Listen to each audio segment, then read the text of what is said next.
Bem, pessoal, nesse segundo vídeo da série de política, a gente vai passar a tratar aqui o capítulo 4 do livro do Reinaldo Dias, dentro do conteúdo programático da nossa portaria, que diz respeito às finalidades e elementos do Estado. Tá? Então, a intenção desse vídeo é a gente falar sobre esse, né, que é o capítulo 4, e também o capítulo 5, né, que é a parte de soberania estatal. Tá bom? Então, vocês lembram, né, que no vídeo anterior eu falei que a mais perfeita forma de dominação política ela se encontra no Estado. Tá? E aí a gente abordou, né, os quesitos da dominação, né, falei lá do SIDA, né, e a gente falou da formação do Estado. Né? E agora vamos falar um pouquinho das finalidades e elementos do Estado. Né? Então, de cara, né, elemento do Estado, para a gente não errar mais, né, para ficar bem claro mesmo. Né? Então, 3 elementos do Estado consagrados, tá bom? Você tem o povo, né, que em última análise é a nação, tá? A gente vai depois falar sobre isso. O território, que é o espaço onde está assentada essa nação, tá? Esse povo, que em última análise está especificamente ligado ao exercício da soberania, porque soberania é, em termos internos, né, o espraiamento do poder do Estado em determinado território. Tá? Então, de forma que todo mundo esteja dentro daquele território, está sujeito ali à soberania daquele país. Tá? E, por último, o governo, tá? O poder. Tá bom? Então, a gente tem povo, território e governo. Tá? Entendo esse poder. Aí a gente vai diferenciar aí o aspecto material do Estado, que é o povo e território, e um aspecto intangível, tá? Imaterial, que é o poder. Tá bom? O poder nós já tratamos, né? Na questão do poder, no capítulo 2. Então, agora a gente vai tratar um pouquinho dos fins do Estado. Tá bom? Então, assim, o Estado não dispõe de consciência e vontade própria, pois ele existe somente na consciência e na vontade dos integrantes. Na verdade, a maior parte das ideias, né, do que nós vivemos na nossa sociedade moderna, ela é inventada. Tá? É importante deixar bem claro isso.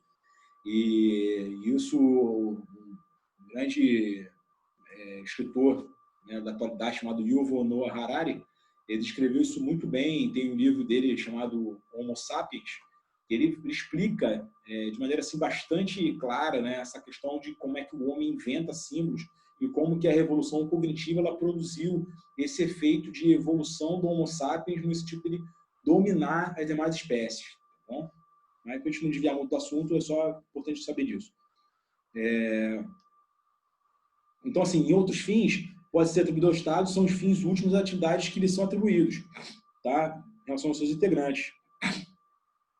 E o Estado se vira como um mero instrumento dos integrantes daquele determinado Estado, tá certo? E aí, você tem o fim, né? Os fins do Estado, os fins objetivos e os fins subjetivos do Estado, tá bom? Isso também já vi, pode ser cobrado, né? O fim objetivo é aquele fim condicional, é o fim absoluto, né? É o que assim é o fim de todo Estado, né? Então todo Estado ele busca ali o bem comum, tá? Busca ali determinadas coisas, né? Já o fim subjetivo ele tem a ver com cada Estado, tá? Então é todo Estado e o subjetivo é para cada Estado. Então cada Estado possui determinadas condicionantes, né? Que são relativas, tá bom? Então determinado Estado traz consigo ali, né, dentro da sua formação ali, determinados valores que outro Estado não tem, tá bom? Então, assim, determinado Estado enxerga de uma forma um assunto, enquanto o outro Estado enxerga de outra forma, tá bom? Então, assim, para ficar claro, fim próprio e objetivo de todo Estado, o bem comum, tá? Então, isso aí tem que ficar bem claro para todo mundo, tá? E outra coisa, bem comum não é o bem de todos, tá bom? Porque senão, pô, ia ser uma coisa muito complicada, né? Mas é um conjunto de condições apropriadas para que todos sejam, né, possam viver de maneira, possam viver bem de forma particular, tá legal? Então, assim, é importante ter em mente que o bem comum é aquilo assim que permite de maneira assim média que todos consigam avançar, tá bom? Aí depois ele fala assim, o Estado visa o bem comum, para tanto deve atuar sobre o fundamento do direito e na forma do direito, e para isso os cidadãos devem participar da elaboração das leis, mas de nenhum modo, nem na forma da lei poderão ser abolidos os direitos essenciais da pessoa humana. Então, se for perguntado sobre direitos essenciais da pessoa humana, né, isso aí tem que ser o tempo todo observado, né? Então, direito de livre culto, liberdade de consciência, ao trabalho, liberdade de expressão, liberdade de movimento, de ingresso a postos públicos. Isso está bem escrito lá no artigo 5º da nossa Constituição. Tá? Bom, agora então falando um pouquinho sobre os principais elementos do Estado, tá? Como eu já tinha adiantado ali, né? Lembra? Os principais elementos 3, povo, território, governo ou poder, tá bom? Então, na estrutura do Estado, né, você tem esses 3 elementos, né? E aí, como eu falei, a divisão do que é material e do que é imaterial, né? E quem trouxe isso aí pela primeira vez, assim, de maneira bastante clara, foi Jelinek, tá bom? Jelinek, ele trouxe isso bem, esse pensamento bem dividido, tá, dos elementos, tá bom? E lembrando que o Estado é uma entidade percebida, né? É uma coisa inventada, tá bom? Ou seja, ele atende ao bem comum. Bom, agora falamos de poder, né? Então já falamos dos 3 elementos, falamos do poder já anteriormente, agora eu vou tratar do estudo do território, né? Então, os fatores geográficos exercem influência determinante sobre a vida de uma sociedade, principalmente quando se torna sedentária, ou seja, permanece estável e se fixa em um lugar. O que acontece? O homem, durante muito tempo, ele não foi sedentário, né? O homem só passou a ser sedentário depois da Revolução Agrícola, tá? Que aconteceu em torno de 10 mil anos atrás. Isso na história do Homo sapiens, que tem em torno de 1 milhão de anos na Terra, é uma coisa muito recente, né? Então, você falar que apenas há 10 mil anos atrás é que o homem se tornou sedentário. E a partir daí a coisa foi evoluindo, chegou na Idade Média, que eu expliquei antes, e aí a gente trouxe as condições necessárias para a formação do Estado Nacional, dentro daqueles elementos que nós citamos aqui. Tá bom? É óbvio que, no momento que você gera a sedentarização do espaço, você acaba compreendendo nesse mesmo conceito a noção de território, que é o espaço geográfico onde eu lanço ali a minha sedentarização, né, daquele determinado povo, tá certo? Então, o território é um aspecto muito importante e ele é bastante influenciado, né? A gente vê, por exemplo, a influência da geografia, né, do território, da posição, né, as questões ligadas a recursos naturais, tá? Tudo isso aí influencia bastante aí, né, na sociedade, tá bom? E aí, algumas coisas interessantes do território, né? Soberania territorial, tá? Elemento essencial do Estado e parte constitutiva dele, e causa de sua impenetrabilidade subjetiva, tá? Então, assim, teoricamente, as fronteiras do Estado elas são impenetráveis, tá? Então, aquilo ali é bem consolidado, feita uma demarcação em cima daquilo ali, e aquela fronteira ela é um símbolo físico, material da soberania do Estado. Tá? Dentro desse território há o âmbito do poder, né, daquele Estado ali. Tá bom? Bom, limites territoriais, ele pode ser perguntado, né, sobre a questão de limites, né? Então, assim, a gente tem na hora que a gente fala de limite territorial, separar o que é limite e o que é fronteira, tá bom? Então, limite é uma linha contínua de separação de distintas jurisdições estatais, né, soberanas, tá bom? Tá? Isso é limite. Então, por exemplo, limite do marco territorial, tá legal? Então, assim, a gente tem ali uma linha contínua, tá? Que separa jurisdições diferentes, tá? Fronteira não. Fronteira, a gente tem ali uma área de contato, efetivamente, tá legal? Então, a gente tem ali dentro da extensão territorial do Estado, ali onde tem o contato entre 2 estados ali, ele tem uma fronteira, tá legal? Por que isso parece uma coisa meio banal, mas assim, por que isso é importante? Porque a adoção de fronteira é uma coisa muito recente. A gente está falando aí de século XVI, né? Ali com a Paz de Westfália, ali, né? Porque antes disso, essa noção de fronteira não existia, né? Para vocês terem uma ideia, até bem pouco tempo atrás, século XIX, por exemplo, o uso de passaporte ele era meio que expletivo, tá? Não se tinha muito essa necessidade de você usar passaporte, tá?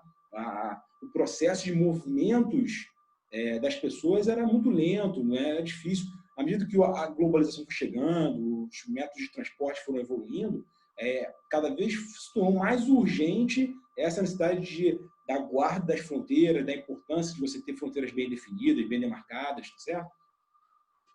Bom, os limites, né, eles podem ser naturais ou artificiais. Tá? Naturais são aqueles que se baseiam em acidentes geográficos, tá certo?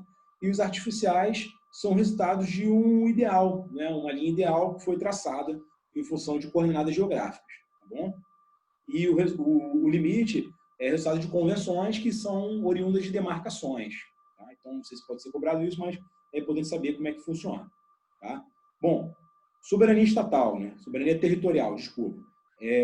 O território exerce soberania territorial sobre todas as pessoas que se encontram em seu território, quer estejam em caráter permanente como habitantes, né, são nacionais estrangeiros, ou em caráter transitório, ou seja, pode ter, por exemplo, turista americano que se encontra visitando o Rio de Janeiro. Ele se encontra sujeito à soberania territorial daquele país, aqui no caso do Brasil. Tá bom? A soberania territorial plena e exclusiva apresenta limitações. Tá? Então, assim, na verdade, a soberania territorial ela tem limitações. Tá? E quais limitações são essas? Né? Existem algumas prerrogativas internacionais e imunidades diplomáticas. Tá certo? Então, é importante a gente ter essa noção aí, tá bom? Tem aqueles conceitos de extraterritorialidade, né? Por exemplo, de um navio de guerra quando está em outro lugar, em outro país, tá? Então, essas coisas aí, tá? Então, só pode ter a noção que a coisa tem certa limitação, tá? Essa parte de soberania territorial também. Bom, com relação ao conceito de povo e população, tá? Isso aí também é interessante, né? População, ela está muito ligada a questões quantitativas, tá? Então, questões voltadas ali à demografia, tá legal?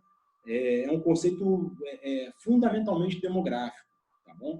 Que é diferente de povo, tá bom? O povo, ele é um conjunto, né, determinado, né, de pessoas, um aglomerado que é único, é um aglomerado diferenciado, tá? Esse aglomerado diferenciado de pessoas, ele está sujeito a um ordenamento jurídico próprio, tá? Que é o ordenamento jurídico nacional, tá bom?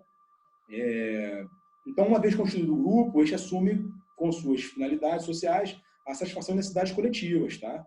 Então, esse é o povo, tá? Então, é importante saber que então, o povo ele é um aglomerado de pessoas que têm questões comuns ali, que estão associadas e sujeitas a um ordenamento jurídico, tá bom? Tá? Então, sabe, pode ser que possa ser perguntado aí a diferenciação, né, de população e povo, tá? O povo tem um aspecto mais qualitativo, tá? Enquanto a população ela é mais quantitativa, tá? Essa é a diferença, tá bom? É importante o seguinte também, no povo não estão inclusos estrangeiros ou aqueles que não possuem uma relação jurídica de cidadania, tá? Com aquele povo ali, tá legal? Portanto, então, aglomerado único, sujeito a um ordenamento jurídico, tá? Isso é povo. Agora, vamos lá, a gente falou, né? Falamos, então, de população e de povo, diferenciamos os dois, mas o que acontece agora? A gente também tem que diferenciar nesse conceito aí a diferença de Estado e nação, porque daí a gente consegue ver ali o povo para a nação, né? Então, vamos lá. O Estado, ele atende a necessidade de segurança e ordem, por exemplo, tá? Ele pertencer a um Estado é aceitar ou submeter-se a uma autoridade. Pode ser entendido como uma unidade administrativa, tá? E seus limites traçados artificialmente permitem que possam ser modificados os pactos dos Estados, tá? Então, o Estado é aquela coisa assim, aquele ente jurídico, tá certo? Já a nação não. A nação, ela satisfaz a outras coisas. Então, se o Estado satisfaz necessidades mais voltadas à parte de segurança, ordem, ordenamento, tá? A nação não. A nação satisfaz a um senso de pertencimento, tá certo? Então, assim, o que caracteriza a nação? Pertencimento, tá? De forma que haja uma identidade, tá? Então, quando você tem a nação, você se auto-identifica, né, com uma cultura, em termos culturais, morais, espirituais, tá? Com pessoas que têm, por exemplo, a mesma língua, o mesmo costume, tá? As mesmas tradições, tá bom? Então, é importante a gente ter noção disso, porque é em cima desse conceito de Estado e nação que a gente vê aí o processo de construção da cidadania, tá? Eu não estou falando só de um povo, eu estou falando de nação, entendeu? O povo é aquele aglomerado que está sujeito a um número de pessoas, né? Que está sujeito a um fundamento jurídico. Já quando eu estou lidando com nação, a coisa começa a mudar de figura, tá? Eu estou lidando também com questões afetas ali a um senso comum de pertencimento, baseado em cultura, religião, espiritualidade, aglutinados em torno de questões comuns, tá bom? História comum, tá certo? Então, assim, Estado-nação implica o estabelecimento de relações de dominação, pois o espaço comum consiste na imposição do grupo hegemônico, através do monopólio da violência. Os cidadãos passam a se integrar no mesmo projeto político, unidos por uma vontade comum. A nação se confunde com o Estado, pois o poder deste reside em todo o povo. Tá legal? Então, a consolidação das nações modernas fortaleceu, por sua vez, a ideologia do nacionalismo, que foi importante durante o século XIX e XX. Tá bom? Então, no momento que os estados foram se consolidando em unidade e amalgamando aquele povo em torno de um ideário comum, aglutinando-se ali na mesma língua, com o mesmo senso de pertencimento, você foi evoluindo para gerar uma nação, tá legal? E aí a gente entra daí no conceito de nação, tá? Então, basicamente, né, você tem duas questões aqui. A primeira é a integração, né, baseada na coesão daquele povo ali, daquelas pessoas em determinada solidariedade, tá legal? Então, naquele senso de pertencimento, aquela coisa toda. E a outra é a diferenciação, tá? Então, um quesito fundamental ali no nacionalismo, né, que a gente vê, né, é a gente se mostrar como diferente, tá? Então, assim, a nação brasileira, ela possui isso diferente em relação à nação estadunidense, tá certo? Bom, aí tem uma questão interessante com relação aos tipos de nação, tá? Que pode ser perguntado, tá? Então, os tipos de nação, eles se diferenciam de acordo com a origem, tá certo? Então, assim, a gente pode ter uma nação de origem política e uma nação de origem étnico-cultural, tá certo? Então, nação de origem política, tá? A nação não tem como fundamento necessário a existência de grupo étnico, tá? Então, primeiro você edifica o Estado, tá? E depois vem a nação, tá? Ou seja, o Estado é o criador da nação. Tá? Então, assim, isso tem que ficar bem claro. Tá? Então, no caso dessa origem política da nação. Tá bom? E aí, vou dar, por exemplo, nação brasileira. Ela foi constituída como? A partir da Constituição do Estado brasileiro. Tá? Então, assim, a origem do Brasil é política, da nação brasileira é política. Tá bom? Agora, pode acontecer também uma origem étnico-cultural, tá legal? Em que o protagonista da nação, de fato, é a etnia, tá bom? E aí você vê, assim, uma nação onde as pessoas são mais ou menos ali, de acordo com um determinado estereótipo, tá? Então, assim, nesse caso, a etnia, ela acaba sendo determinante, tá? Então, assim, nesse caso, você tem uma coisa mais de pertencimento mais bem arraigada, tá? É por isso que a maioria dos movimentos totalitários, eles provêm de nações de origem étnico-cultural, tá bom? Porque esse senso de padronização étnica é muito mais desenvolvido e muito mais fortalecido no caso de uma nação com um processo, né, de originação étnico-cultural, tá bom? Depois, no item seguinte, ele fala um pouquinho de nações e o direito de autodeterminação, tá? Então, assim, o conceito, né? Primeiro, o conceito de autodeterminação, a gente vai ver muito isso aí em várias matérias, né? Ele defende que os cidadãos devem escolher seu governo, de modo que este atue com base no seu consentimento, pois os homens são livres e devem participar dele. Então, por isso que é tão caro para a ONU aquela coisa da autodeterminação dos povos, tá? Então, assunto interno mando eu, tá? Aqui mando eu. Então, assim, não vem interferir aqui não, tá? Então, assim, basicamente é isso aí, tá? Essa questão da ideia, né, de autodeterminação, tá bom? Bom, com relação à nacionalidade, a gente estava falando de nação, aquela coisa toda, né? E aí, pode ser também colocado aí para a gente se posicionar com relação a essa parte de nacionalidade, né? Então, nacionalidade, né, do ponto de vista jurídico, né, é um vínculo que cada indivíduo tem com o Estado determinado, tá? Então, nacionalidade tem a ver com vínculo, tá? Vinculação, tá bom? A relação que se estabelece, ela é jurídico-política, tá bom? A nacionalidade não estabelece nem fundamenta inicialmente os direitos civis, mas políticos, tá? Então, eu estou ligado com direitos políticos, tá bom? Então, vamos lá, vamos diferenciar o que é nacionalidade e o que é cidadania, tá bom? Então, vamos lá. Na nacionalidade, eu estou me referindo ao fato que alguém faça parte, né, de uma comunidade nacional, né? Ela está integrada naquela comunidade nacional, tá? Então, assim, na verdade, o contrário de nacional é estrangeiro, tá? Então, o nacional é aquele que está associado àquela comunidade, tá bom? Por meio de, obviamente, um vínculo jurídico, tá? Já a cidadania não. A cidadania refere-se à condição de um membro ativo do Estado, ou seja, aquele que, de fato, dirige os destinos da nação. Tá? Esse é o cidadão. Tá bom? Lembra que eu falei daquela diferença do cidadão para o súdito? Tá? Então, a cidadania é um conceito mais específico. Tá? Então, a cidadania ela é um conceito mais refinado do que a nacionalidade. Tá bom?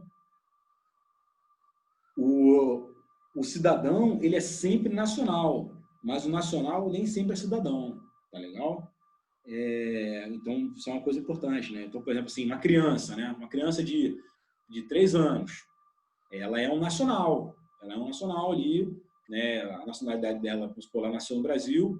Eu vou falar depois sobre os jus sanguíneos e os jus solis, né? E aí, por exemplo, a criança nasceu no Brasil e, então, assim, ela é nacional, né? Ela tem nacionalidade brasileira, mas ela não é cidadã. Ela vai ser cidadã no momento em que ela puder exercer de maneira plena a direção dos destinos do país, tá? Aí ela se torna cidadã, tá bom? Então, assim, além do conceito jurídico, político-jurídico, começa também a ter uma noção baseada em controle, tá? Lembra aquela coisa, todo poder emana do povo, que o exército de representantes ou diretamente. Tá legal? E aí, uma coisa que é interessante, qual é a característica, né, que faz com que alguém seja cidadão, né? É o sufrágio, tá? Então, o fato de eu poder eleger representantes, tá certo? Ou eu poder me candidatar a um cargo eletivo, faz com que eu seja um cidadão, tá bom? E aí, eu acabei dando spoiler aqui, mas aquelas parte de aquisição de nacionalidade, né? Então, assim, lembra que a nacionalidade, né, é aquele conceito mais aberto, né? Aquela coisa, um conceito mais jurídico, certo? Então, assim, de onde é que ele vem, né? A gente pode ter por meio do originário, né, ou derivado, tá? O originário, ele é, como o próprio nome diz, nascimento, tá? E aí, se o originário divide, né? Tem alguns países que consideram a nacionalidade pelo solo onde ela nasce. Então, nesse caso, é o jus solis. E tem países que consideram a nacionalidade de acordo com os descendentes, né? Os ascendentes, na verdade, desculpa. Os ascendentes, né? Que aí é pelo sangue. Então, aí é o jus sanguinis, tá bom? Então, assim, o jus sanguinis, a Itália, por exemplo, ela reconhece o jus sanguinis, tá bom? Diferente, por exemplo, do Brasil, que é jus solis, tá certo? Agora, a aquisição da nacionalidade também pode ser derivada, tá? E aí, nesse caso, derivada tem algumas possibilidades, né? Por opção, eu posso optar, né, por adquirir determinada nacionalidade, tá bom? Matrimônio também, às vezes é conhecido, né, como aquisição da nacionalidade, ou quando me caso com um nacional, né, de um outro país, né? Naturalização, né, que é um processo mais normativo, eu posso me naturalizar, tá? E a reintegração, para quem já viu perdido a nacionalidade originária e manifesta desejo de voltar a adquiri-la, tá bom? Tá, então, lembrando que no Brasil, né, vigora o jus solis, tá bom? E agora, aí eu queria tratar um pouco agora sobre soberania estatal, né? Então, a gente já meio que foi comentando aos pouquinhos isso ao longo do tempo aqui, né? Assim, soberania estatal é um dos temas principais ali de ocupação da ciência política, tá? Então, a cientista político está muito preocupado com o exercício de maneira correta e plena da soberania estatal, tá legal? Então, assim, soberania é o caráter supremo de um poder que não admite nenhum outro, né? Nem acima, nem concorrendo com ele, tá? E aí, na hora que a gente estuda soberania, o que eu queria passar para vocês é o seguinte: falou em soberania, tem que vir dois nomes na nossa cabeça de cara, assim, é meio que papum, né? Jean Bodin e Hugo Grosso, tá bom? Então, assim, Jean Bodin, francês, tá? Século XVI, ele se preocupou foi o precursor disso, né? De como que eu tenho que lidar com os aspectos da soberania no âmbito interno, tá legal? E Hugo Grosso, tá? Holandês, jurista, nessa mesma época e um pouco depois, já início do século XVII, ele falou disso também, de soberania, mas lidando mais com relacionamentos externos, tá? As ideias de Hugo Grosso influenciaram sobremaneira a Paz de Westfália, tá? Então, isso é uma coisa bem interessante aí vocês terem em mente, tá bom? Então, vamos lá. Para Bodin, né, a soberania é o poder absoluto e perpétuo de uma república, cuja qualidade e atributo primordial é o poder de dar leis, anulá-las e interpretá-las, sem limitação nem nenhum obstáculo. Tá certo?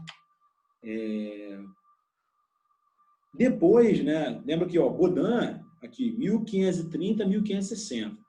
O conceito, de fato, de soberania, ele se popularizou, ele acabou caindo na boca do povo com Rousseau, tá? Já no século XVIII, tá bom? Mas, assim, de fato, de onde é que vem essa ideia de soberania?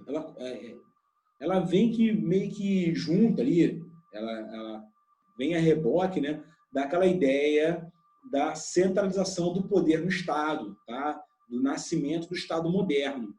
Tá? Então, quando o homem, né, a sociedade, ela começa a enxergar a necessidade de se ter um Estado centralizado, moderno, o quesito de soberania ele vem junto. Tá? Então, isso aí é uma coisa importante.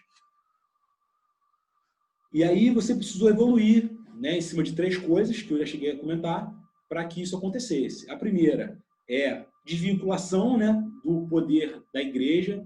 Então, essa coisa aí de subordinação do poder secular, né, digamos assim, dos governantes com o poder papal. Tá? Então, a primeira coisa que foi desvinculada. A outra é o poder do Sacro Império Romano Germânico. Tá? O que acontece? O imperador, né, do Sacro Império Romano Germânico, ele pretendia, por relações de suzerania e vassalagem, fazer com que houvesse de maneira contínua uma relação de dependência entre os senhores, né, feudais de todo o império. No momento que isso começou a desistir, o poder do Sacro Império Romano Germânico começou a cair, né? Alguns historiadores falam que, ao final do Sacro Império Romano Germânico, ele é colocado que ele não era sacro, não era império, não era romano, quando muito era germânico.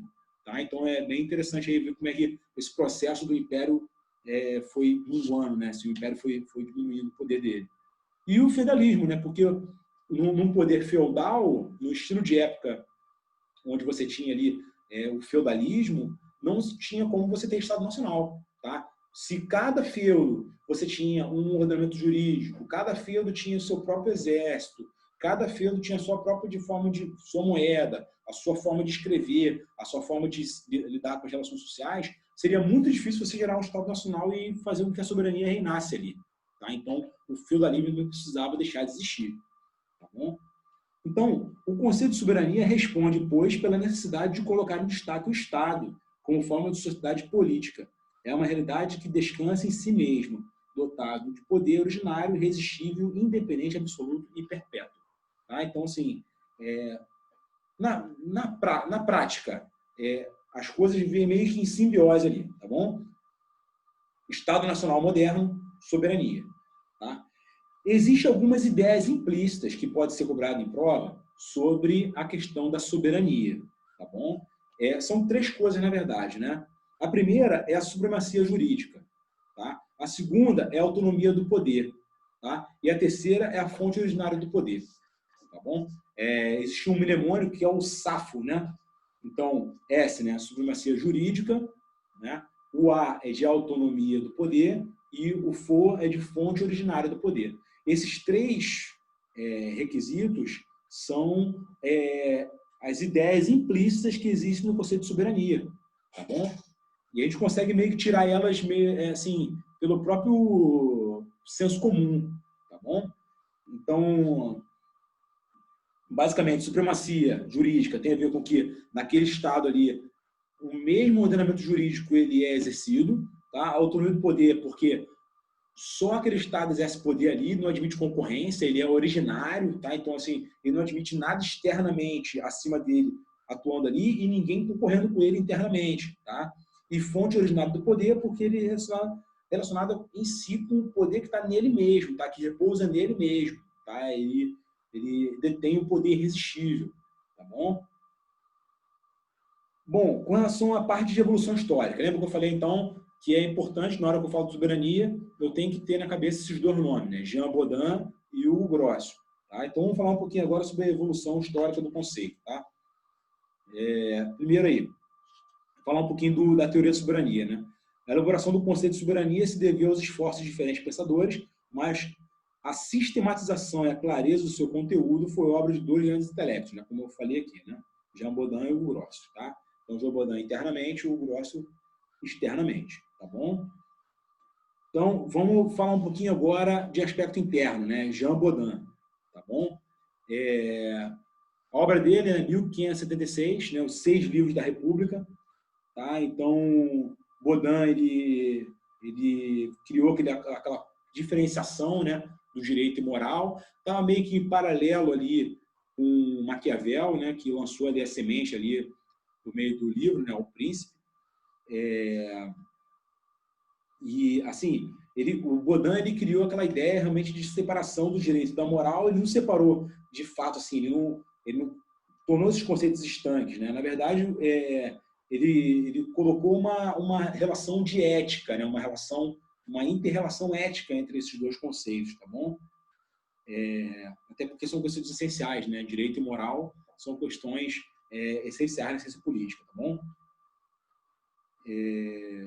Bom, formação da lei é algo essencial para a soberania. Tá? Não existe Estado sem lei, tá? Senão seria uma balbúrdia. Então, assim, para você, de fato, exercer a soberania, você precisa de um arcabouço jurídico delineado que possa fazer com que as pessoas sejam sujeitas a determinada regra de comportamento que seja considerada como normal naquela sociedade, num determinado contexto histórico.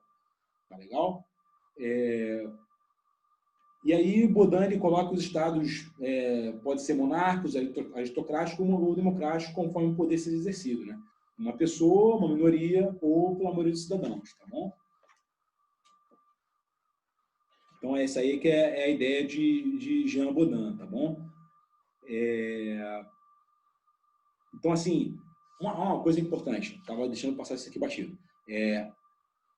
Lembra que você estava criando o Estado, você estava num processo de criação do Estado Nacional, ou seja, naquele momento ali você tinha o rei, né, que exercia ali o poder absoluto, né, em todo o Estado ali, ou seja, estava havendo, né, uma centralização do poder nas mãos do rei e estava se gerando um vínculo, né, onde os súditos eles depositavam no rei o poder, tá bom? E aí o conceito de soberania, né, que foi elaborado por Baudin, ele se revelou como mais uma forma, né, de justificar, né, a submissão dos súditos ao monarca, tá? E a integração dos diferentes centros de poder feudal em um só, tá bom? Para ele é necessário dotar a monarquia de um poder excludente de qualquer vontade, ao qual ele domina de soberania, tá bom? Isso aí, em última análise, o que Baudin estava fazendo? Ele estava tentando fortalecer, de uma maneira, digamos assim, científica, o poder do monarca, tá bom? Agora, vamos passar um pouquinho para falar do plano externo, né? Então, o plano externo lembra Hugo Grocio, tá legal? Então, assim, para Grocio, o Estado é uma sociedade perfeita de homens livres que tem por objetivo, né, por objeto, desculpa, a regulação dos direitos do bem-estar comum. A soberania, para ele, é o supremo poder político que é exercido por uma pessoa determinada, cujos atos são indiscutivelmente legais diante de qualquer vontade humana, tá? Então, para o Grocio, né, que se preocupou muito com essa questão da independência dos estados, nas suas obras aí, de 1609 e 1625, ele estava realmente assim, muito preocupado efetivamente em como que o Estado exerceria o poder dele externamente, tá? E, como eu falei, o ideário dele exerceu bastante influência na Paz Westfália de 1648. Tá? O direito fundamental de independência dos Estados estão contidos a exclusividade, a autonomia e a competência plena, que no plano interno se expressa por soberania, e no plano externo implicam o livre exercício do direito, baseado na interdependência, que é o resultado da existência de um sistema internacional. Então, ali estava começando a pensar, né, em sistema internacional de Estados, tá? Que até então não existia esse tipo de pensamento. Tá bom? E aí vê aquela coisa da igualdade entre Estados, o princípio da não intervenção dos assuntos internos, tá?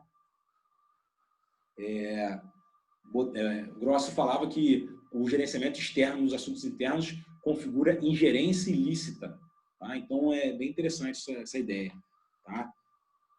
Então, entendeu essa questão da diferença, né, entre a soberania, né, em termos internos e a soberania em termos externos, né? Então, soberania interna, aquele poder irresistível do Estado dentro de um determinado território, né, supremacia, né, jurídica, com uma autonomia de poder, uma fonte originária de poder, tá certo?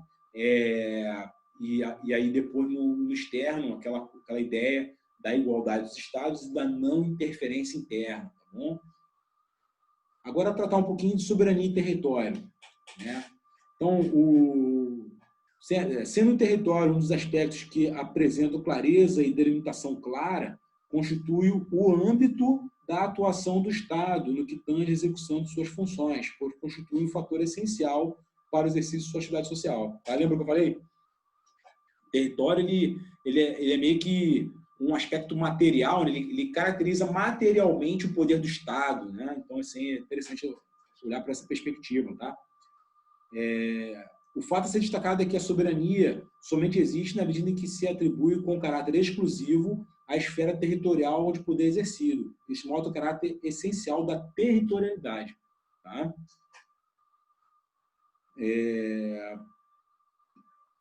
Muito bem. E aí, a gente vai falar essa questão, né? Mas lembra o seguinte, o Estado ele pode ser, em suma, né, um Estado unitário, tá? E um Estado federal, tá? Um Estado composto, tá bom? O Estado unitário ele é um único ente, tá? Administrativo, sem divisões.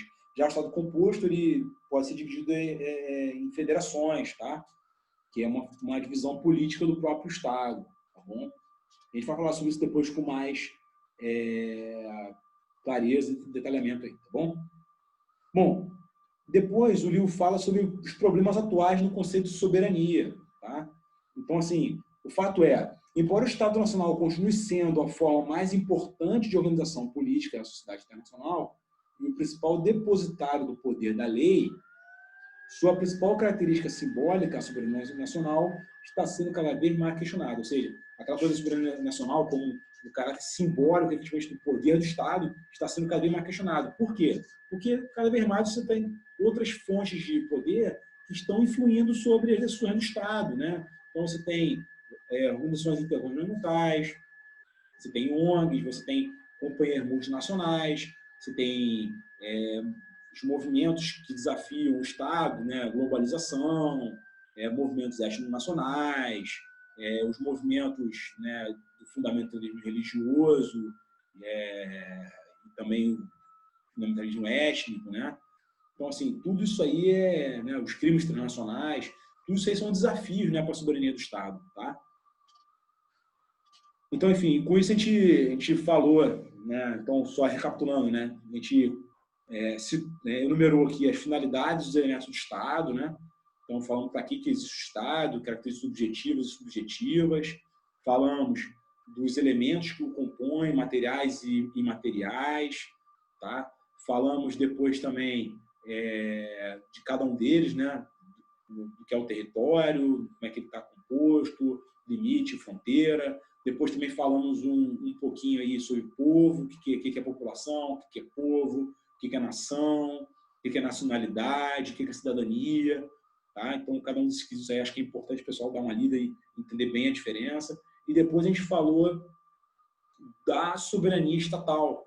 Tá? Então, alguns quesitos aí relacionados à soberania, as ideias implícitas no conceito de soberania, os dois nomes que tem que estar na mente, né, de vocês aí, né? Jean Bodin, Hugo Grosso, tá legal? E terminamos aí falando sobre os desafios para a soberania estatal, tá bom? Então, com isso a gente encerra esse segundo áudio. Tá? No próximo áudio, a gente vai falar um pouquinho das funções do Estado, as formas do Estado, exercício do poder político, tá? Então, essa é a intenção, tá bom?